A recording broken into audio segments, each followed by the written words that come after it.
Hello everyone, welcome to guiding Sarathi. आज हम लोग इस वीडियो में 24 अप्रैल से रिलेटेड इंपॉर्टेंट करेंट अफेयर को देखेंगे। तो चलिए वीडियो को शुरू करते हैं। अगर आप इस चैनल पर नए हैं तो चैनल को सब्सक्राइब कर लीजिए and press the bell icon ताकि आपको इंपॉर्टेंट करेंट अफेयर अपडेट मिलता रहे।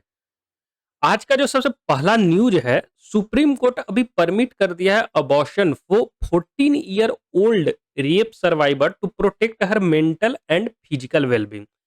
दरअसल the medical termination of pregnancy act MTP act इसके तहत 24 वीक तक अलाउड था फॉर रेप सर्वाइवर, ताकि वो जो रजिस्टर्ड मेडिकल प्रैक्टिशनर है उनसे परमिशन लेकर के वो टर्मिनेशन ऑफ प्रेगनेंसी करवा सकते हैं, कोई भी अगर रेप सर्वाइवर हो तो। ये 24 वीक तक थ्रेशोल्ड को बढ़ा दिया गया था 2021 के अमेंडमेंट के तहत। तो लेकिन ये क्या था कि अभी इसका 30 वीक, यहाँ पे देख सकते हैं नियरिंग 30 वीक अभी हो गया था। तो इसके लिए क्या है कि पहले जो रेप सर्वाइवर थी, विक्टिम थी, वो गई बॉम्बे हाई कोर्ट वहां पे परमिशन लेने के लिए ताकि हमें टर्मिनेशन ऑफ प्रेगनेंसी करने दिया जाए। लेकिन बॉम्बे हाई कोर्ट डिनाई कर दिया, तब फिर सुप्रीम कोर्ट में वो अपील की तो सुप्रीम कोर्ट अभी अलाउ कर दिया है ताकि उसका जो मेंटल हेल्थ है और फिजिकल वेलबींग वो सही रह सके। तो अभी और सुप्रीम कोर्ट ने अपना सबसे इंपॉर्टेंट आर्टिकल जो एक्स्ट्रा ऑर्डिनरी पावर प्रोवाइड करती है सुप्रीम कोर्ट को, आर्टिकल 142 ऑफ द कॉन्स्टिट्यूशन, जो कि सुप्रीम कोर्ट यूज करता है टू प्रोवाइड कंप्लीट जस्टिस। तो इसी आर्टिकल को यूज करते हुए सुप्रीम कोर्ट ने अभी ये वर्डिक्ट दिया है कि जो 14 साल की रेप विक्टिम है उसको टर्मिनेशन ऑफ प्रेगनेंसी अलाउ किया जाए। तो अभी ये न्यूज में था, तो इसको ध्यान रखिएगा।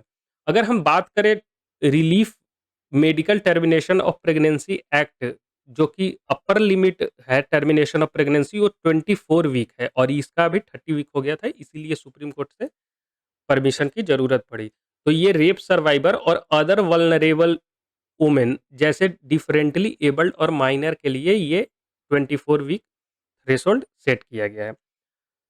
अगर हम medical termination of pregnancy act के बारे में बात करें तो medical termination of pregnancy act सबसे पहला बार 1971 में इसको लाया गया था ताकि सेपर अबॉर्शन जो है तो ये प्रोवाइड किया जाए वुमेन को। तो उसके लिए इस एक्ट को लाया गया था। उसके बाद अभी 2021 में इस एक्ट को अमेंड किया गया, new medical termination of pregnancy amendment act 2021। तो अगर ये दोनों एक्ट जो पहले ओरिजिनल 1971 में क्या था और 2021 में ये कहाँ-कहाँ अमेंड हुआ, तो उसके बारे में देख लेते हैं। सबसे पहला, अगर कॉन्ट्रासेप्टिव फेलियर के कारण अगर कोई प्रेग्नेंट होती है वुमेन, तो ये 2000 1971 जो ओरिजिनल एक्ट था, उसमें केवल मैरिड वुमेन ही प्रेगनेंसी का टर्मिनेशन के लिए वो जा सकती थी। लेकिन अभी क्या है कि married as well as unmarried women जो कि जैसे लिविंग रिलेशनशिप में रह रहे हो, तो अगर उनको भी कॉन्ट्रासेप्टिव फेलियर के कारण अगर वो प्रेग्नेंट होती है, तो वो भी टर्मिनेशन ऑफ प्रेगनेंसी के लिए उनका भी हो सकता है। अगर जेस्टेशन एज लिमिट की बात करें तो अगर पहले क्या था कि 20 वीक अगर वो प्रेग्नेंट है तो वहां तक आप टर्मिनेशन करवा सकते हैं। लेकिन अभी क्या है कि 24 वीक थ्रेशोल्ड को बढ़ा दिया गया है रेप सर्वाइवर के लिए। और 24 वीक से अगर से भी ज़्यादा हो जाए और अगर डॉक्टर को पता चलता है कि फेटल जो पेट में है वो अब नॉर्मल है, उसका बचने का चांस या डेंजर है उसका लाइफ, तो उस कंडीशन में डॉक्टर जो है मेडिकल बोर्ड अप्रूव कर सकती है आफ्टर 24 वीक। अगर हम मेडिकल प्रैक्टिशनर की बात करें जो कि रिक्वायर्ड है फॉर टर्मिनेशन, तो 12 वीक तक, ओरिजिनल एक्ट में 12 वीक तक एक रजिस्टर्ड मेडिकल प्रैक्टिशनर का सिग्नेचर जरूरी होता था फॉर टर्मिनेशन। वहीं 20 वीक तक जहां पे थ्रेशोल्ड थी, वहां पे दो मेडिकल प्रैक्टिशनर का साइन इंपॉर्टेंट होता था, तभी उसके बाद टर्मिनेशन या अबॉर्शन किया जाता था। वही अभी जो अमेंडेड एक्ट है इसको 20 वीक तक केवल एक ही रजिस्टर्ड मेडिकल प्रैक्टिशनर के सिग्नेचर से टर्मिनेशन ऑफ प्रेगनेंसी हो जाएगा और 20 टू 24 वीक के लिए दो रजिस्टर्ड मेडिकल प्रैक्टिशनर का सिग्नेचर जरूरी है। वहीं अगर फेटल अबनॉर्मेलिटी होती है तो मेडिकल बोर्ड जो स्टेट का होता है वो अप्रूव कर सकता है आफ्टर 24 वीक।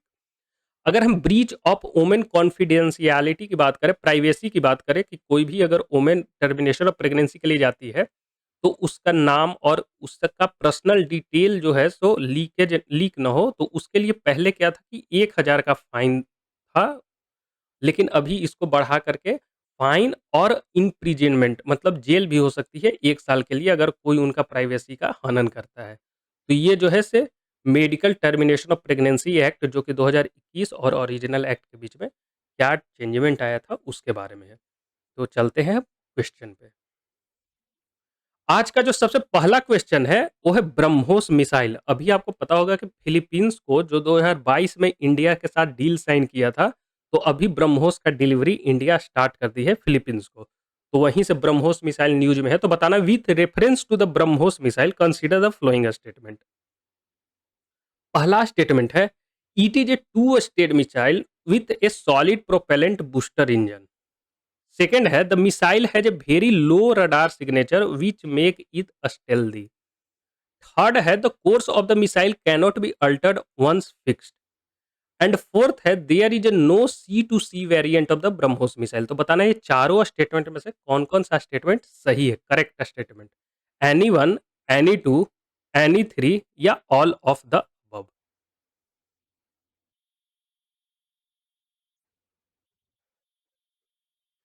यहाँ पे बी ऑप्शन सही है, एनी टू, क्योंकि फर्स्ट और सेकंड जो है सो ये दोनों सही है, लेकिन थर्ड स्टेटमेंट गलत है, क्योंकि जब मिसाइल को लॉन्च किया जाता है तो जो अपना फ्लाइट पे रहती है उसके बीच में भी उसका कोर्स करेक्शन किया जा सकता है, तो यही और ज़्यादा वल्नरेबल बनाती है और ज़्यादा डेंजरस बनाती है इस मिसाइल को। ये रडार जो है इनेमी का रडार है उसमें ये जल्दी डिटेक्ट नहीं होता है, क्योंकि अपना बीच फ्लाइट के दौरान भी ये अपना कोर्स करेक्शन करती है और अपने टारगेट की तरफ हिट करती है। तो ये थर्ड स्टेटमेंट गलत हो गया। वहीं अगर हम फोर्थ स्टेटमेंट देखें तो ये भी गलत है, क्योंकि अभी ये तीनों ही वर्जन में उपलब्ध है, लैंड, एयर एंड सी। तो ये तीनों ही जगह से इसको लॉन्च किया जा सकता है। तो ये सी वेरिएंट भी है, लैंड से भी अटैक किया जा सकता है, वहीं एयर से भी जो सुखोई 30 MKI हमारे एयरक्राफ्ट है उसके द्वारा भी इसको लॉन्च किया जाता है। अभी जो है सिर्फ फिलीपींस को इंडिया डिलीवरी स्टार्ट कर दी है ब्रह्मोस का, जो 2022 में डील साइन हुआ था $375 मिलियन का। उसके तहत इंडिया जो है से इसका डिलीवरी स्टार्ट कर दी है। जो अभी हम फिलीपींस को दे रहे हैं ये शोर वेस्ट वेरिएंट है, जो कि एंटी शिप क्रूज मिसाइल है और इसका रेंज लगभग 290 किलोमीटर का है। अगर हम ब्रह्मोस की बात करें तो ये सुपरसोनिक क्रूज मिसाइल है, जो कि ऑल थ्री विंग के द्वारा इंडियन आर्म फोर्स के द्वारा यूज किया जाता है। तो इसका जो है से ब्रह्मोस मिसाइल को हम अभी अपग्रेडेशन भी कर रहे हैं, जिसके तहत 290 किलोमीटर से ये 500 किलोमीटर के रेंज तक हिट करेगी लैंड अटैक के लिए, और वहीं सीप अटैक के लिए 400 किलोमीटर तक इसका एक्सटेंशन हम किया जा रहा है। तो इलेक्ट्रॉनिक काउंटर मेजर को भी इंक्रीज किया जा रहा है ताकि ये और ज़्यादा लीथल हो जाए। और ब्रह्मोस एनजी, एक ब्रह्मोस एनजी पे भी काम कर रही है ब्रह्मोस एरोस्पेस, जो कि नेक्स्ट जनरेशन होगा। ये जो अभी जो वर्जन है उससे स्मॉलर लाइटर वर्जन होगा, ताकि ये और भी ज़्यादा मनूवर कर सके और भी वल्नरेबल हो सके और डेंजरस हो सके इनेमी के लिए। तो ये ब्रह्मोस एनजी पे भी काम चल रहा है। तो ये था ब्रह्मोस मिसाइल के बारे में। चलते हैं नेक्स्ट क्वेश्चन पे। आज का जो क्वेश्चन नंबर 2 है, अभी PAC-2 and PAC-3 recently news में था, तो बताना है किस चीज से एसोसिएटेड है। पहला है medium range air defence system, B है short range air defence system, C है एंटी बैलिस्टिक मिसाइल, और डी है air defence system that can intercept a range of missile and target aircraft and drone.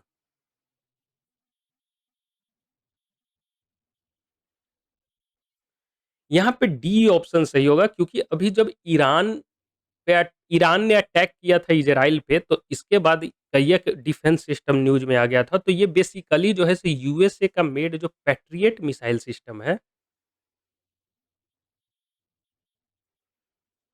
उसी का version है PAC-2 and PAC-3।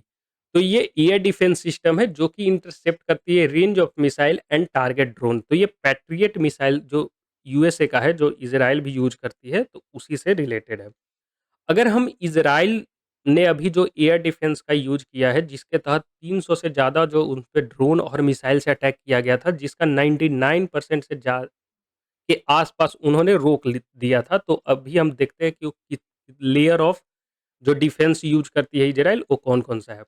सबसे पहला जो है सो सबसे कम दूरी के लिए ये आयरन डोम है। ये बेसिकली हमास का जो अनगाइडेड रॉकेट होती है और हिजबुल्ला का जो अनगाइडेड रॉकेट होती है, तो उनका उनको टेक डाउन करने के लिए आयरन डोम का इस्तेमाल करती है इजराइल।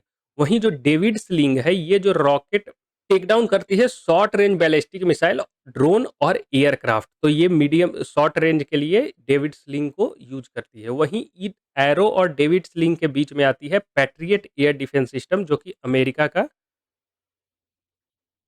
मिसाइल डिफेंस सिस्टम है, जो कि इजराइल भी इस्तेमाल करती है। तो ये भी एयरक्राफ्ट और बैलिस्टिक मिसाइल को शूट डाउन करती है। और एरो 2 और एरो 3 है, जो कि ज़्यादा रेंज की बैलिस्टिक मिसाइल को ये टेक डाउन करती है। एरो 3 जो है से इसमें कोई भी वॉरहेड नहीं होता है, ये डायरेक्ट स्ट्राइक के थ्रू उस मिसाइल को इंटरसेप्ट करके खत्म करती है। वहीं एरो 2 में वॉरहेड होता है। तो ये कुछ एयर डिफेंस सिस्टम है जो कि अभी न्यूज़ में थे। और एक और एयर डिफेंस सिस्टम है, वो आयरन बीम। ये भी इज़राइल का एयर डिफेंस सिस्टम है। इसके तहत क्या है कि लेज़र प्रोड्यूस करती है और लेज़र से एयरक्राफ्ट और ड्रोन्स को ये शूट डाउन करती है। इसके तहत 100 किलोवाट का लेज़र प्रोड्यूस करती है। आयरन डोम का ही एक नेवल वर्ज़न है सी डोम। तो इसका भी नाम याद रखिएगा। सी डोम जो है से आयरन डोम का नेवल वर्ज़न है। ये जो मर्चेंट जो शिप हैं, उन पे ये डिफेंस के लिए यूज़ किया जाता है। तो ये कुछ जो मिसाइल डिफेंस सिस्टम है, अभी न्यूज़ में आ गए थे, तो ये सारे अभी ध्यान रखिएगा। चलते हैं नेक्स्ट क्वेश्चन पे। ये देख सकते हैं, ईरान और Israel on map. Question number 3 है, कंसीडर द फ्लोइंग स्टेटमेंट। पहला स्टेटमेंट है, ये ramjet is a form of air breathing jet engine that use the vehicle forward motion to compress incoming air for combustion. Second है, ये scramjet is a type of a ramjet air breathing jet engine where combustion occur in supersonic air flow.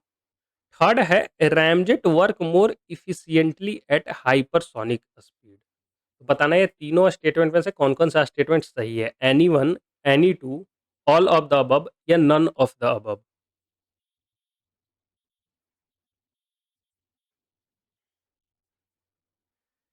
यहाँ पे B option सही है, any two. क्योंकि ये third statement गलत है। जो रैमजेट है वो हाइपरसोनिक स्पीड पे काम नहीं करती है, उसके लिए स्क्रैमजेट को यूज किया जाता है। स्क्रैमजेट इंजन जो है से हाइपरसोनिक स्पीड पे काम करती है। बेसिकली अगर हम मिसाइल में देखें, या तो दो तरह के एयर ब्रीदिंग जेट इंजन होती है। पहला रैमजेट और दूसरा होता है, इसी का अपडेटेड वर्जन है, स्क्रैमजेट। ये जो है से 3 मैक से 6 मैक तक 6 मैक की स्पीड तक ये रैमजेट इंजन काम करती है। वहीं स्क्रैमजेट जो है से 12 मैक से भी ज़्यादा की स्पीड तक ये काम करती है। तो ये बेसिकली हाइपरसोनिक मिसाइल के लिए इस एयर ब्रीदिंग इंजन को यूज किया जाता है। और रैमजेट जो है सो सुपरसोनिक मिसाइल में इस्तेमाल किया जाता है। तो ये ध्यान रखिएगा। अगर स्क्रैमजेट में हम देखें, तो लिक्विड हाइड्रोजन को एज ए फ्यूल यूज किया जाता है। वहीं लिक्विड ऑक्सीजन को फॉर कंबशन इस्तेमाल किया जाता है। तो ये है ramjet air breathing engine and scramjet air breathing engine. चलते हैं नेक्स्ट क्वेश्चन पे। आज का जो क्वेश्चन नंबर 4 है, consider the flowing country, UAE, France, US and Saudi Arabia. तो बताना है सिर्फ India middle east Europe economic corridor जो अभी साइन हुआ है, तो उसमें ये कौन कौन से देश शामिल है। Any one, any two, any three या ऑल ऑफ द अबव।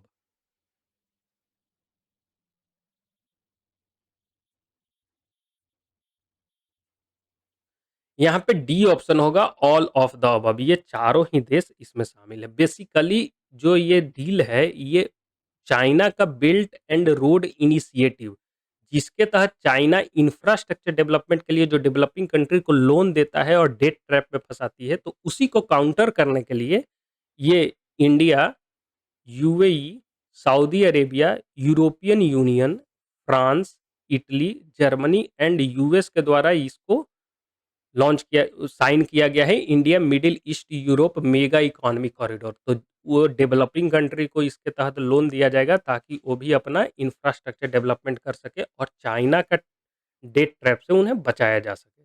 तो इसके लिए ये साइन किया गया था। चलते हैं नेक्स्ट क्वेश्चन पे। अभी एक पोर्ट है जो कि न्यूज में था, शाहिद बेहिश्ती। ये बंदरगाह अभी न्यूज में है, तो बताना है कि कहाँ से ये लोकेटेड है, किस देश में है। Bangladesh, Myanmar, Iran, Oman.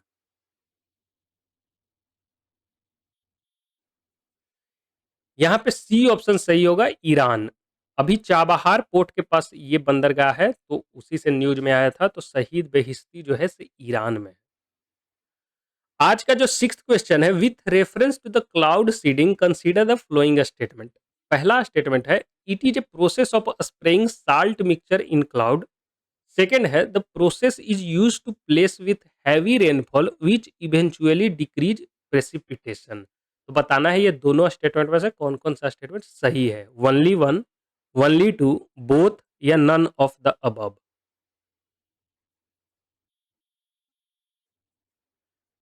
यहाँ पे ए ऑप्शन सही है, ओनली वन। क्योंकि फर्स्ट स्टेटमेंट सही है, ये साल्ट मिक्सचर का इस्तेमाल किया जाता है। वहीं सेकंड स्टेटमेंट गलत है। इससे क्या है कि प्रेसिपिटेशन डिक्रीज नहीं होता है बल्कि इंक्रीज होता है। तो जिस एरियाज में रेनफॉल नहीं होता है, इसको बेसिकली आर्टिफिशियल रेन भी बोलते हैं। तो वहाँ पे साल्ट मिक्सचर को स्प्रे किया जाता है वहाँ के एटमॉस्फेयर में। उसके बाद कंडेंसेशन ऑफ क्लाउड स्टार्ट हो जाती है और इवेंचुअली रेनफॉल शुरू हो जाती है। तो ये रेनफॉल, आर्टिफिशियल रेन इसको बोला जाता है। रेनफॉल को कंडक्ट करने के लिए इसका इस्तेमाल किया जाता है। तो इसके बारे में ध्यान रखिएगा, क्लाउड सीडिंग। तो आज के लिए बस इतना ही। वीडियो को लास्ट तक देखने के लिए धन्यवाद। अगर वीडियो आपको पसंद आया तो लाइक कीजिए, चैनल को सब्सक्राइब कीजिए and press the bell icon. Thank you and good day to all.